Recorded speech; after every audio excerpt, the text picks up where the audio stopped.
방금 읽은 본문 시편 139편 말씀으로 내가 새벽 날개를 치며 라는 제목으로 말씀의 은혜를 좀 나누길 원합니다. 우린 계속해서 토요일날 새벽에 시편의 말씀으로 은혜를 나누고 있습니다. 지난주에 말씀드린 것처럼 시편의 가장 마지막 부분, 이 5번째 시편에 다윗의 8개의 시편이 모여 있는데 오늘은 그 2번째의 다윗의 시편입니다. 방금 읽은 이 시편의 말씀은요, 인간이라고 하는 존재가 가지고 있는 절대적인 질문, 인간이 가지고 있는 실존적인 상태에서 가지고 있는 질문에 대한 다윗의 고백입니다. 오늘 이 말씀으로 정말 우리와 함께 하시는, 그리고 우리를 지으시고 우리의 모든 것을 아시는 주님의 사랑을, 위로를 받는 귀한 시간 되기를 기도합니다. 누구나 다 힘든 시간이 있죠. 물론 누구나 다 힘든 시간이 있습니다. 없는 사람은 없습니다. 자기는 한 번도 그런 일 없다는 얘기 하시는 분 있을지 모르겠지만 그걸 이제 힘들게 생각하지 않으셔서 그런 거고요. 누구나 다 어렵고 고난 가운데 있는 힘든 시간이 있죠. 물론 뒤돌아보면은 그때 그랬었지 하면서 그게 추억이 되기도 합니다. 그 힘든 시간에 그렇게 힘들었었다라고 하는 것을 되뇌게 보면서 오히려 그것이 더 많은 추억이 되기도 하죠. 그러나 그 힘든 시간을 겪을 때는 어떻습니까? 많이 힘들고 많이 외롭고 어려운 마음을 가지게 됩니다. 그런데 생각해 보면요, 그렇게 힘든 시간을 이겨낼 수 있도록 그 힘든 시간에 허락하신 하나님의 특별한 은혜가 있었다는 것을 우리가 고백하게 됩니다. 오늘 시편은요, 바로 그 특별한 은혜, 그 힘들고 어려운 시간에 가질 수 있는 하나님의 특별한 은혜에 대한 찬양입니다. 지금 다윗은요, 인간이 가질 수 있는 실존적인 질문에 대한, 이 물음에 대한 하나님의 대답을 우리에게 보여주고 있습니다. 여러분, 우리가 인간이 가지고 있는 실존적인 가장 근본적인 질문이 있습니다. 그것을 한 2가지 정도 생각해 보기 원하는데, 첫 번째는 뭐냐면요, 모든 인간이 가지는 가장 근본적인 질문, 바로 외로움입니다. 외로움. 아무도 아니라고 할 수 있을지 모르겠지만 누구나에게나 다 이 외로움이랑 고독감이라고 하는 것이 있습니다. 우리 시편, 이제 오늘 읽었던 9절과 10절 말씀인데 같이 읽어볼까요? 시작. 내가 새벽 날개를 치며 바다 끝에 가서 거주할지라도 거기서도 주의 손이 나를 인도하시며 주의 오른손이 나를 붙드시리다. 아멘. 한번 상상해 보십시오. 여기 내가 새벽 날개를 치며라고 표현되어 있는데 이 모습을 한번 상상해 보세요. 어느 새벽이에요. 큰 바닷가에 안개가 끼어 있고요, 혼자 외롭게 날고 있는 새 한 마리가 있습니다. 밤새도록 이 새가 날아왔어요. 그리고 왜 날고 있는지도 모르겠습니다. 날개도 많이 지쳤어요. 힘들죠. 많이 외롭습니다. 근데 그 새가 힘든 게 뭘까요? 어떤 게 제일 힘들까요? 분명 자기가 어디서 왔으며 어디로 가는지 알지, 얼만큼 더 가야 되는지를 모르는 그런 것도, 그런 불투명한 것도 물론 힘들겠지만 그 새가 홀로 날고 있다는 그 외로움이 그 새에게 주어졌을 거라 생각합니다. 이런 모습을 한번 상상해 보면 마치 이 새벽 바다를 날고 있는 이 새 한 마리가 마치 우리의 인생과 같다는 생각을 할 수 있습니다. 이민자로서 살아가는 우리 모두가 가지고 있는 실존적인 고독감, 외로움, 이거란 거죠. 특별히 이민자로 이게 고국을 떠나서 낯선 땅에서 살아가는 우리 모든 이민자들에게 이런 외로움과 고독감이 찾아오게 되어 있습니다. 그리고 그렇게 살아가는 인생인데 얼마나 더 날아가야 될지, 얼마나 더 살아야 될지 모르는 그런 막막함이 우리에게 찾아올 때가 있죠. 사실 우리가 이제 이 인간의 실존적인 외로움을 가지고, 소재를 가지고 문학이라든지 여러 가지 소설이든지 작품, 영화든지 이런 것을 통해서 우리가 많이 그런 소재로 쓰임받고 있죠. 왜냐하면 모든 인간이 가지고 있는 궁극적인 질문이니까. 그래서 제가 이제 생각해 보면 영화 중에 대표적인 영화가, 여러분 혹시 캐스트어웨이라는 영화 보셨습니까?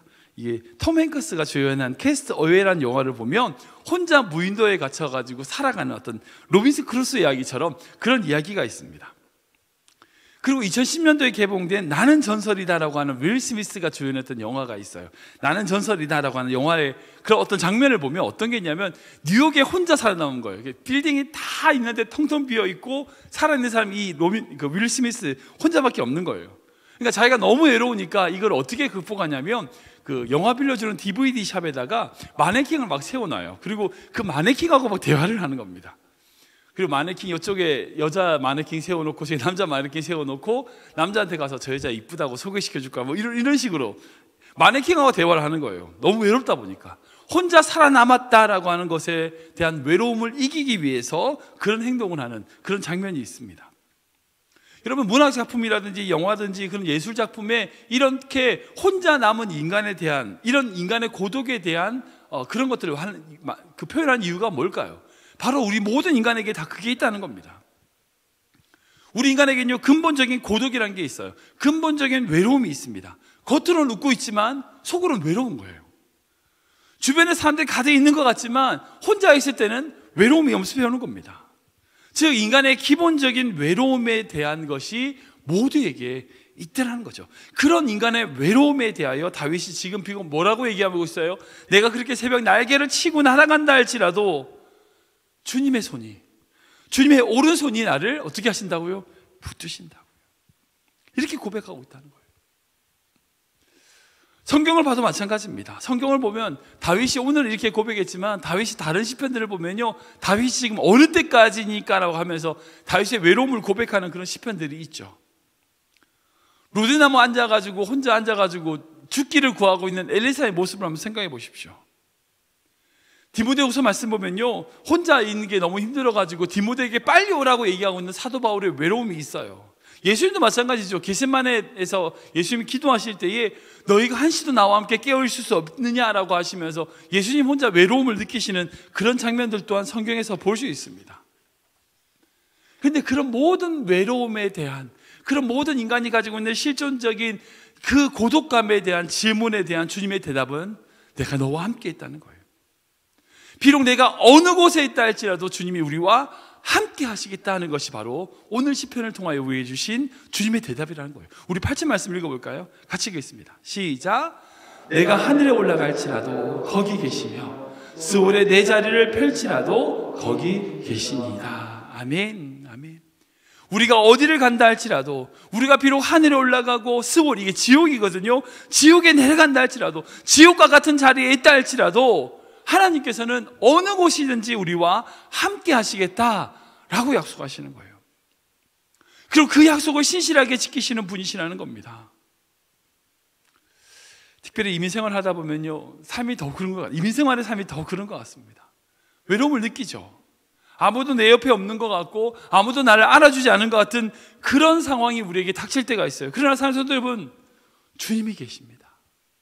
주님이 함께 하십니다. 우리가 이 사실을 기억하고 우리가 이 사실을 붙들 수 있다는 거, 여러분 이것이 얼마나 큰 축복인지 모르겠어요. 많은 사람들이 이 외로움으로 말미암아 자기의 삶을 포기하는 사람들이 있어요. 아니, 그렇지 않습니다. 하나님이 함께 하시는 거예요. 우리가 비록 어느 자리에 거한다 할지라도 그 자리에 주님이 계시다는 거예요. 우리가 이 사실을 기억하고 이 사실을 찬양하고 나아갈 때에 우리 인간이 가지고 있는 실존적인 질문에 대한 대답이 될 수 있다는 거죠. 두 번째로 우리 인간이 고난 가운데 생길 때, 고난을 만났을 때에 생기는 실존적인 어떤 질문이 있어요. 그게 뭐냐면 낮은 자존감이에요. 자존감이 떨어지는 거예요. 우리 14절 말씀인데 같이 읽어볼까요? 시작. 내가 주께 감사하옴은 나를 지으심이 심히 기묘하심이라. 주께서 하시는 일이 기함을 내 영혼이 잘 아나이다. 아멘. 어려운 일과 힘든 일을 만날 때에 우리가 가지는 어떤 실존적인 질문이 있어요. 그게 뭐냐면 난 정말 가치 있는 사람인가? 라는 질문이에요. 내가 정말 쓸모 있는 사람인가? 라는 질문이에요. 이게 힘든 일이라든지 어려운 일을 겪는 사람들을 만나서 제가 이제 목회하다 상담하다 보면요, 대부분 자기를 어떻게 생각하냐면 가치 없는 사람이라는 생각을 하게 돼요. 그리고 그것을 통하여 낮은 자존감으로 힘들어하는 모습을 볼 수 있습니다. 우리 주변에 많이 흔히 볼 수 있죠. 여러분, 우리가 그렇게 낮은 자존감을 가지게 되면요, 나타나는 현상 중에 하나가 있어요. 그게 뭐냐면 다른 사람하고 자신을 비교하게 돼요. 누구는 저렇게 했는데 누구는 어떻게 했는데 다른 사람 자꾸 비교하는 거예요. 그리고 그 비교함을 통하여 스스로를 열등한 존재라고 인식하고 낙심하게 되는 거죠. 낙인 찍게 되는 거예요. 이게 바로 어찌 보면 고난 가운데 고난을 통하여 생기게 되는 인간의 실존적인 자세라는 거예요. 근데 사랑하는 성도 여러분, 우리는 결코 하찮은 존재가 아닙니다. 뭐라고 고백하셨어요? 방금 주님이 우리를 지으셨는데 어떻게 지으셨다고요? 심히 기묘하게 아름답게 만드셨다는 겁니다. 방금 이 부분에서 우리를 지으심이 심히 기묘하시다라고 다윗은 고백하고 있어요. 인간이 고난 가운데 스스로 낙심하고 자존감이 무너질 때에 그 마음을 세울 수 있는 것은요, 바로 우리를 지으신, 우리를 만드신 그 하나님의 창조와 그 하나님을 찬양하는 것입니다. 그리고 우리를 향하신 하나님의 계획과 뜻이 있음을 발견하는 거예요. 그래서 다윗은 17절에 이렇게 고백합니다. 같이 읽겠습니다. 시작. 하나님이여, 주의 생각이 내게 어찌 그리 보배로운신지요, 그 수가 어찌 그리 많은지요. 아멘. 지금 다윗은 뭐라고 고백해요? 하나님께서 나를 향한 하나님의 그 생각이 어떻게 해요? 많다고, 그리고 어떻게 해요? 보배롭다고, 어찌 그리 보배로우냐라고 고백하고 있다는 거예요. 우리는 앞길을 어떻게 가야 될지 몰라, 생각이 없어. 그러나 내 생각은 없지만 하나님의 나를 향한 생각은 어떻다고요? 너무 많다는 거예요. 아름답다는 거예요. 우리가 이 사실을 기억할 때에 하나님의 뜻 가운데 우리의 낮은 자존감을 회복할 수 있습니다. 여러분, 사랑하는 여러분, 낮은 자존감을 회복하는 것은요, 다른 방법 없어요. 내가 할 일을 찾으면 돼요. 내가 주어진 사명을 깨달으면 돼요. 그렇게 되면 낮은 자존감이 회복됩니다. 내가 어떤 존재가 되냐, 이게 중요한 게 아니라 내가 비록 어떤 존재일지라도 이 세상에 하나님이 만드신 이 땅에 존재의 목적이 있음을 깨달을 때에 우리 낮은 자존감이 될 수 없어요. 왜? 너무나 필요한 존재이기 때문이에요. 하나님의 계획 가운데 필요한 부분이기 때문에 그 사실을 깨달을 때에 우리는 낮은 자존감에서 회복될 수 있다는 거예요. 우리 교회도 마찬가지죠. 이 클리브랜드 시골 도시에, 시골이라고 하면 모르지만 어쨌든 정말 한인교회, 한인들이 얼마 되지 않는 작은 교회지만 우리 교회가 여기 있어야 될 이유가 뭐 있습니까? 이유가 있다는 거예요. 우리 교회는 이래서 안 되고, 그 낮은 자존감을 가질 필요 없다는 거예요. 하나님이 우리를 이곳에 세우신 이유가 있고 우리를 이곳에 만드신 이유가 있다는 겁니다. 우리 공동체를 여기서 만드신 이유가 있다는 겁니다. 그것을 깨달을 때에 우리 교회가 어떤 모습이든지 간에 그 모습 속에서 하나님을 찬양할 수 있는 겁니다. 우리 자녀들도 마찬가지죠. 어떤 모습이 있다 할지라도 그 자녀를 향한 하나님의 생각이 있음을 발견할 때에 그 자녀들, 우리의 자녀들은요, 하나님의 뜻 가운데 쓰임받는 삶이 될 수 있다는 거예요. 말씀을 정리하면 그렇습니다. 오늘 시편은요, 우리가 고난 가운데 가지게 되는 인간의 궁극적인 질문 두 가지에 대한 주님의 대답입니다. 힘든 일을 만나게 되면요, 우리는 어떻게 돼요? 외로움을 느낍니다. 그리고 낮은 자존감으로 무너질 때가 있죠. 그때 주님의 음성은 바로 우리와 함께 하시겠다. 너 외로워하지 마라. 내가 너와 함께 하겠다. 그리고 세상 사람들이 뭘 하든지 간에 너희를 향한 나의 생각이 있다라고 말씀하는 겁니다. 여러분, 이것이 우리 신앙의 중요한 핵심입니다. 우리를 그리고 너무나 잘 아시는 주님이기에 그 주님과 동행하는 것이 바로 신앙의 핵심이 된다는 거예요. 우리 1절부터 3절까지 마지막으로 읽어볼까요? 같이 읽겠습니다. 시작. 여호와여, 주께서 나를 살펴보셨으므로 나를 아시나이다. 주께서 내가 앉고 일어섬을 아시고 멀리서도 내 생각을 밝히 아시오며 나의 모든 길과 나의 눕는 것을 살펴보셨으므로 나의 모든 행위를 익히 아시오니. 아멘.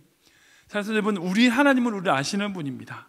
우리의 생각을 아시고요, 우리의 앉고 일어섬, 우리의 모든 행동을 아시고요, 우리를 살펴보시는 분이십니다. 그러기에 뭐라고 말씀하세요? 나의 모든 길을 아신다라고 말씀합니다. 그러기에 우리를 아시는 주님이 우리의 길입니다.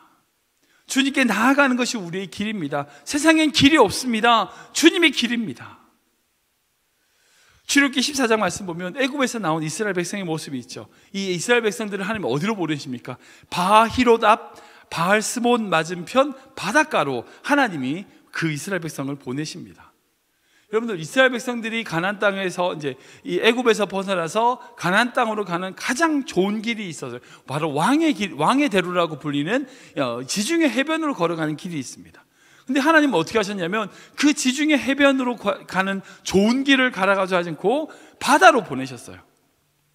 앞에는 바다가 막혀 있고 뒤에는 어떻습니까? 애굽의 군대가 쫓아와요.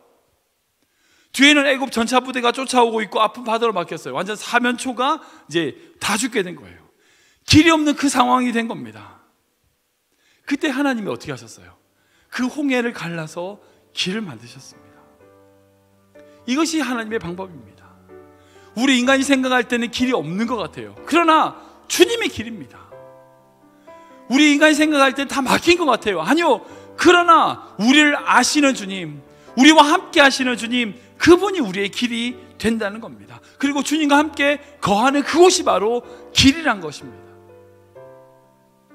우리 귀한 성도님들, 오늘 하루 살아가실 때, 아니 우리 삶을 살아가는 모든 순간에 때로 우리에게 찾아오는, 엄습해오는 이 외로움과 낮은 자존감, 이 속에서 오늘 고백한 이 다윗의 시편의 고백처럼 하나님이 우리와 함께 하십니다라고 하는 고백하며, 그리고 나를 지으신 하나님이 나를 아름답게 지으셨다고 하는 그 고백과 찬양으로 우리의 길이 되신 그 주님과 동행하는 귀한 성도님 되시길 주님 이름으로 축원합니다.